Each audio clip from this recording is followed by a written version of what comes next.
मानवाधिकार सुरक्षा परिषद द्वारा ओडिशा गौरव सम्मान रे सम्मानित हेले प्रदीप कुमार दास।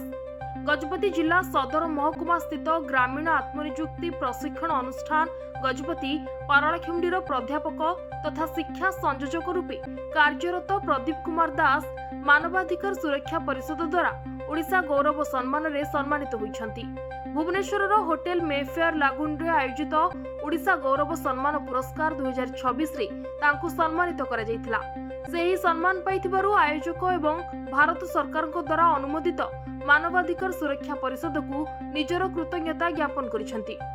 दक्षता विकास एवं शिक्षा क्षेत्र में तथा अन्यान्य सुकार्यरत महान व्यक्तित्व रखिथिबा विभिन्न क्षेत्ररू अनेक प्रेरणादायक व्यक्तित्वों सहित एते प्रतिभावान एवं योग्य व्यक्तिों मध्य मनोनीत हेबा तांको पई एहा आहुरी स्वतंत्र एवं अभिभूत करिथिबा प्रकाश करिसेंती।